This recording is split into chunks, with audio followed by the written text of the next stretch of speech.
आपण पाहताय महादूत न्यूज, सत्यासाठी सज्ज, अन्यायाविरुद्ध जागृत। माजी मुख्यमंत्री अशोक चव्हाण यांचं भाषण सुरू असताना कार्यकर्त्यांकडून गोंधळ। लोकशाहीर अण्णाभाऊ साठे यांच्या साहित्य संमेलनाच्या कार्यक्रमांमध्ये माजी मुख्यमंत्री अशोक चव्हाण यांचं भाषण सुरू असताना कार्यकर्त्यांनी गोंधळ केलाय।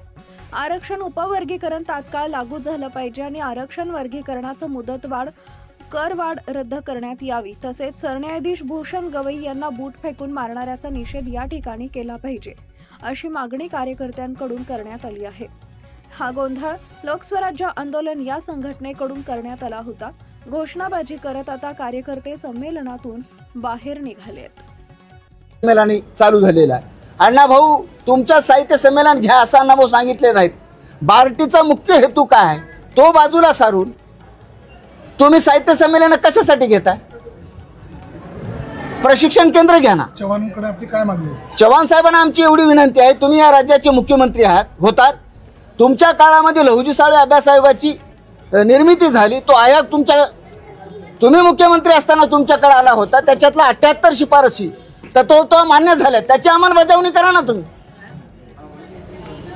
बरं, ह्या साहित्य संमेलनातून म्हणजे नेमकं काय चाललंय असं तुमच्या? साहित्य संमेलनातून हे चाललेलं आहे, अण्णाभाऊ मुळात कामरेड आहेत, समतावादी आहेत, साम्यवादी आहेत, म्हणून इथं समता प्रस्थापित करण्याचं काम सोडून तुम्ही अण्णाभाऊचा विचार मारून टाकून प्रस्थापित धर्मांध व्यवस्थेला बळी पडण्याचं काम या ठिकाणी चालू आहे।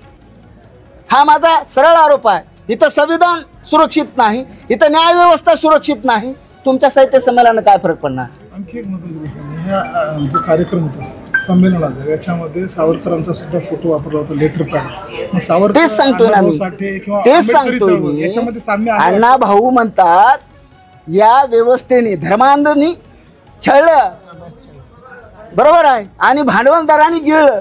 या व्यवस्थेच्या विरोधात अण्णाभाऊचा विचार होता आणि अण्णाभाऊचा विचार म्हणून तुम्ही व्यवस्थेसोबत जोडून सावरकरांचा आणि अण्णाभाऊ साठेचा आणि आंबेडकरी चळवळी काही संबंध आहे का?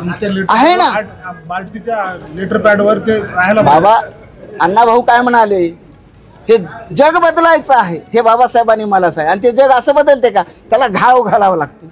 हे घाव घालण्याचा प्रकार नाही, हे घाव दाखवण्याशी जिथं दाखवता येत नाही तिथं मारण्याचा प्रकार आहे। साहित्य संमेलन कशासाठी होते असं वाटतं तुम्हाला? साहित्य संमेलन याच्यासाठी होते, यांना वर्गीकरण करायचं नाही, घुमवून ठेवायचं आहे।